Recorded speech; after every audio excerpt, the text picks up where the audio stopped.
Hey guys, it's Jessica and I am back to share the tutorial on how I made these traveler's notebooks, which were a bestseller at my last craft fair. And so to make these, I used 3 of these craft notebooks that I got off of Amazon, and then this clear vinyl sleeve that I got from clearbags.com. And then I used some of my favorite glue, some of my beloved 1/4 inch score tape, and then a circle punch, and the size really doesn't matter on that, and then a corner rounder or corner chomper, and then some patterned paper for the cover, and then 3 pieces of patterned paper that are cut to 5 3/4 by 12, folded in half for the notebooks. And then I used a clear vinyl pocket, and then some 3x4 cut aparts and a mat in order to decorate the cover of this traveler's notebook. I also used a bone folder and a scoring tool, as well as some scissors and my Crop-A-Dile or any type of hole punch that you may have. And then I have a charm here that I made last year using beads from my stash, and then some elastic that I got off of Amazon. In order to save time for this video, I have already covered 2 of my notebooks, so I'm just going to show you how I covered the third. And as I said, these notebooks are from Amazon, and they actually come without rounded corners. So because the clear vinyl pocket has rounded corners, I like to round all the pages and the front and back cover. I just do that by taking a few pages at a time and running it through the punch. It would have been much easier if I could find my corner chomper, but it's lost somewhere in the chaos of my craft room. So as I said, these notebooks I got from Amazon, and they are a little bit smaller than 4x6. So my paper is cut to match these. If this project is something that you want to do and you want to use the supplies I used, I will link them down below, and you can follow the cutting measurements. If you have notebooks in your stash that you want to use up, then definitely adjust the size of your paper. So the paper is 5 3/4 by 12. I fold it in half, so that way there is a spine that will butt up to the spine of the notebook, and then the excess overhang will create a pocket. So all I do is put some glue on the front and back cover, and then burnish or push down the paper really well in order to get it to adhere. This tutorial is actually from Lyric Lover Crafts, and I'm not sure if she got it from somewhere else, but I will link to her video below because that is where I found how to do these. So I definitely want her to get credit for this original tutorial. This is where the circle punch comes in, and that's why the size doesn't really matter, is because all we're using is a small portion of the punch to create a tab in the pocket of the notebook. So really just use whatever size punch you have if this is something that you want to make. I just kind of eyeball it and make sure that it looks approximately in the middle, but you can definitely measure it out if that's something that is important to you. I am kind of like a cowboy crafter. I just do what I think would look good and then hope for the best. Not much into measuring. So to make the pockets, you just add glue to the sides of the paper there and adhere it down to the notebook.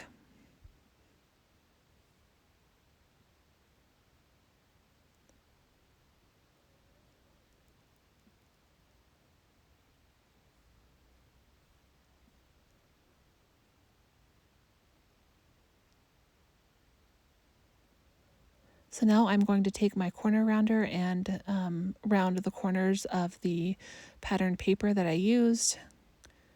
And like I said, it would have been much easier if I had a corner chomper. And if you have one, this will be a lot easier than it is with just a normal corner rounder.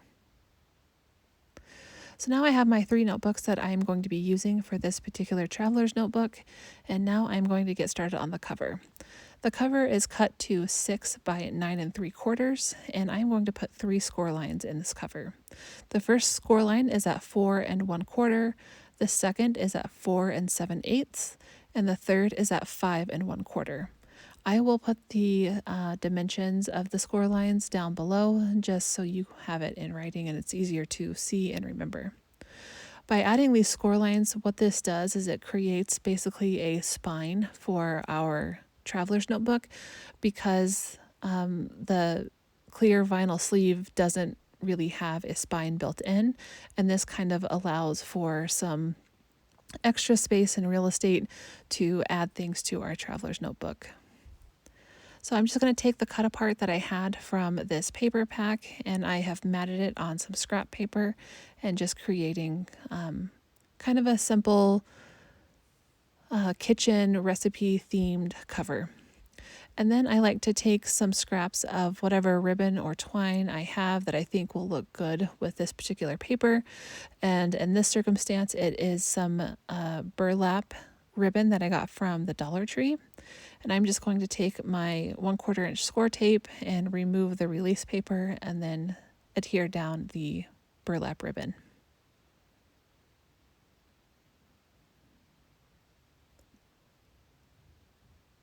If you saw this original tutorial through Amber at Lyric Lover Crafts about, I think it was maybe 6 years ago, she used the 4x6 notebooks from the Dollar Tree. And so if you have any of those still in your stash, definitely check out her tutorial.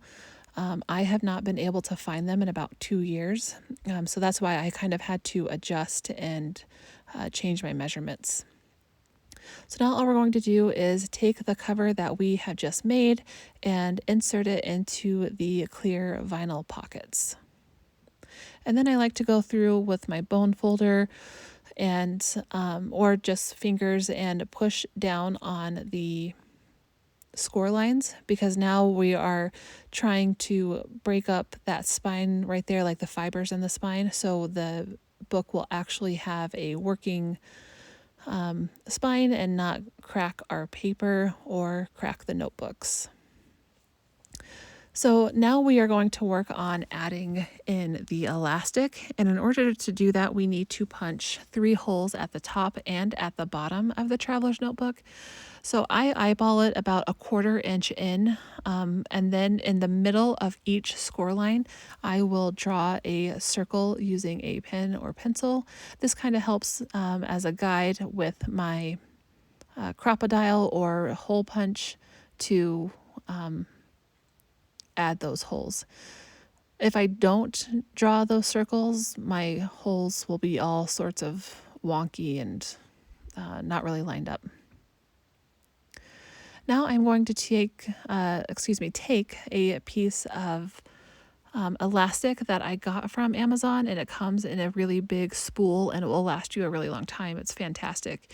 If you don't want to get elastic from Amazon, you can find it at Hobby Lobby or Joann's or Michael's.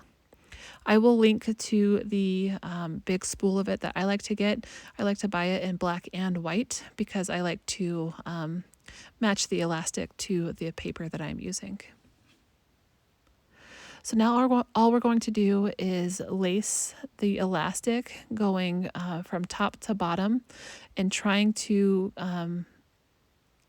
not trying, but you want all of the elastic to be on the inside with the exception of 2 loops that will be on the outside. And you create that loop by, once you have the 3 elastics on the inside, you're just going to take the elastic from the outside and go back through the middle. And you're going to do that from the top and the bottom. And that puts your elastic back inside the book. And then all you're going to do is tie the elastic together. With this elastic, it actually allows for, you can actually fit 4 notebooks in here. I am only doing 3, but because of the way we lace this, you can do 4. Or I have done it where I've done 3 notebooks and then made a folder. You can do, create like a waterfall. You could create all sorts of things and use that 4th elastic. But right now I am just going to ignore it and leave it in the book for maybe a later use. So all you do is open up the notebooks about to the, approximate to the middle of the notebook and then just add it into the elastic. So now we have our traveler's notebook all complete with the exception of adding in a clear acrylic pocket. And I'm just showing you here that this is where you can, maybe create some tags from the scrap paper or use some more of the 3x4 cut aparts and add it to your folders in each of the notebooks. I like to add this clear acrylic pocket to the front of it just so I can add more cut aparts and more decorations. And I will link to that pocket down below. It is self-adhesive, so it's really nice. And then I'm just going to add the charm dangle that I made, and I'm going to call it good. And that is it for my tutorial today. And if you have any questions, please don't hesitate to let me know below. And thank you so much for watching.